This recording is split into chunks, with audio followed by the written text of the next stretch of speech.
Hello, everyone. Thanks so much for joining us. I'm so excited to introduce you to today's guest. Her name is Calyn, and she and I have known each other since, 20, 2000.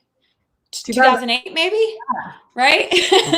Well, she's one of my best friends.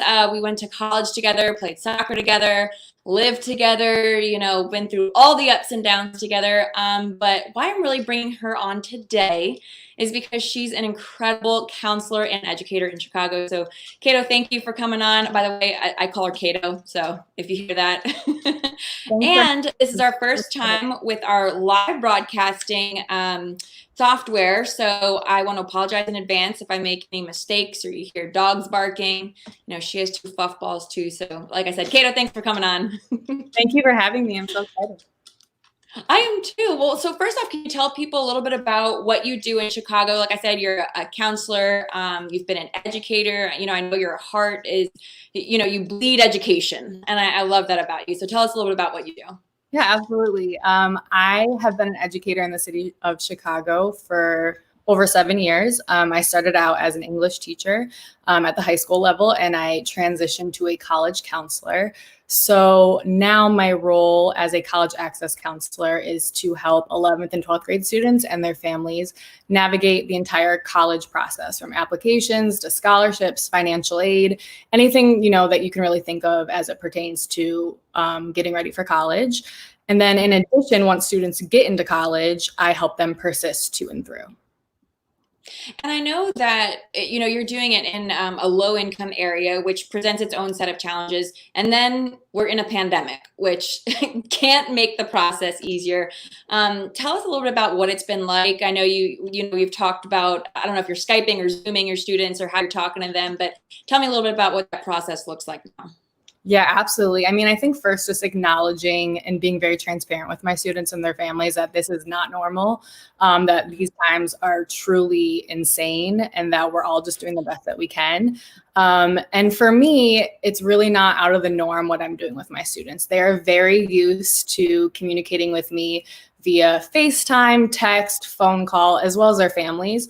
So I'm doing all of my counseling with them over the phone. So for example, if I was in my office, I'd probably be like sitting next to a student and their parents as we talk about financial aid, or calling admissions offices to check on the status of applications. But, we're getting creative. We're doing three-way calls to financial aid offices at colleges. I'm sitting in on Zooms with students who are meeting their admissions counselors at the college level, just to be another level of support or be another set of eyes, so that I can then kind of analyze and help them differentiate, their options.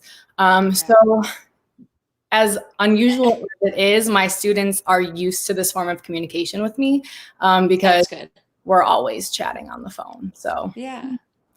Well, and I feel like that's, navigating college. I mean, trying to get into college to begin with is hard and stressful. And then on top of everything, doing it, during a time like right now. So I'm sure they're so thankful for your support and help through this.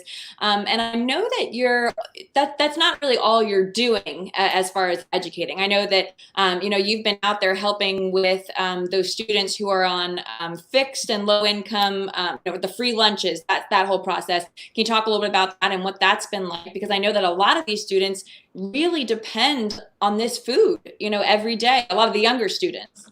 Yeah, absolutely. It's not just the students, it's really and truly their families as well. So, I mean, I think before I even answer that, I'd love to give like a huge shout out to the food service industry. Like, they are like the true MVPs behind the scenes, just ensuring that we have enough meals every single day to distribute, making sure that the meals are healthy, that they taste good. And I think, they deserve a ton of credit. In addition to that, though, we do distribute food, luckily, in the city of Chicago 5 days a week, pretty much at every single neighborhood school. So students don't even have to come to the school that they attend to pick up their food. They can go to the closest one to their home, which is pretty incredible. So that's amazing. Yeah, and when they pick it up, it's 3 meals. So for each family, it's how many children they have in the house. They take a bag, and it's been really wonderful. Just, not only the level of gratitude that these families are showing when they pick up the food, but also, even if you're 6 feet away, still seeing those faces, those familiar faces, it's really awesome just, to give a wave, or, we're obviously following all the safety precautions, but it is still nice just to see your students, and it's really great for them to see you too. Oh, sure. And to see that you're leading by example. Yeah. I love that. So, Kato, tell me a little bit about kind of your takeaway from everything that's gone on when it comes to education and just everything during this pandemic. I mean, I feel like this is so unprecedented, and people just were not just, everyone's navigating these waters for the first time. So tell me kind of a little bit about your thoughts and any advice you have to people trying to still figure it out. Yeah, absolutely. And I mean, I think I can only speak from my experience working in low-income neighborhoods, but I think, in particular, this has really highlighted just like the disparity of like technology that we have in our schools, or access to technology. I think that's been a really big thing. Obviously, we can't do virtual learning, or our students can't do virtual learning if they don't have the appropriate technology. A cell phone, won't always do. So that's been really difficult to navigate. But again, luckily, like Chicago has definitely put forth an effort to try to get as many laptops out to families as possible, trying to get internet connection to as many neighborhoods as possible. It's obviously still a work in progress, but that's been extremely, difficult, but it is highlighting the inequities that exist across our country in low-income neighborhoods. Aside from that, teachers overnight pretty much had to flip a switch and become virtual teachers, professors, counselors, social workers. And it has not been an easy transition for many of us. Like, trust me, we want to be in front of our students. That's where we thrive. So, educators deserve a pat on the back for this too. They are the ones that are getting extremely creative, from like the TikToks to the Zoom parties on Fridays, just celebrating like little successes amongst their students and families. But, they also had to make a huge transition with their lifestyle. So yeah. I heard I was talking to someone in the grocery store. Now I can't remember who, but it was a couple weeks ago, and they were like, I'm a grandma. I don't have kids in the house, but my daughter was complaining about, a teacher doing this or that, and she told me she will never again complain about a teacher. Just, and I think educators across the country are doing so much for their students. I think parents are realizing, having working and having their kids at home, having to homeschool, I feel like they're probably, everyone's just realizing how hard it is and how thankful we have to be for our educators. If there's across the country, in Chicago, anywhere, if there's a teacher watching this, what words of wisdom or advice do you have for them? I think first and foremost, you have to take care of yourself. You cannot be an advocate for your students or a sound support system if you are not finding a way to recharge and wake up every single day to be the best version of yourself for your students and their families every single day. So first and foremost, like, take a deep breath. Like, this is a learning curve for every single person in this situation, and you're doing the best you can.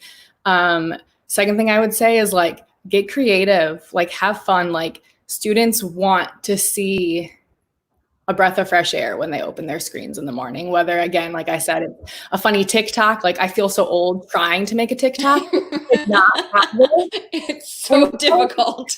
And I'm actually like really thankful we didn't, because who knows what we would have created. But like, it would have been a mess. Yeah. And I mean, Zoom parties, like, there are so many little things that we can do to just kind of be like a light in their lives. And I think, like, more than anything, constant communication with families and students is the most important thing right now, right? Like, we can't control when these restrictions are going to be lifted. We can't control a number of things. There's so many unknowns, but what we can control is picking up our phone, reaching out to students and families every single day, making sure that we're here for them. And if we don't have the answers, we can connect them to resources and people that do. And most important, we love them. And as much as we're doing all the work behind the scenes of creating the lessons and facilitating the lectures, like, really and truly telling students that them showing up to these is making my day as well. So it goes both ways. Yeah. Well, I love that. Kato, thank you so much for coming on. You know, I know you have some work to do. More educating continues tonight. That you know you never sleep. But thank you so much for coming on. Anything you want to leave people with? Again, just take care of yourself and stay positive and do your part. Stay inside, follow the regulations set by your state so that we can get back in the classrooms with our kids. That's what we really and truly want to do. So do your part to make sure we can do that in the fall. I love it. All right, Kato, thank you so much for joining on. Such you know, a breath of fresh air. I love it. And make sure everyone watching, you know, like, share, and subscribe to the Strackhouse. If you have questions, pop them in the comments.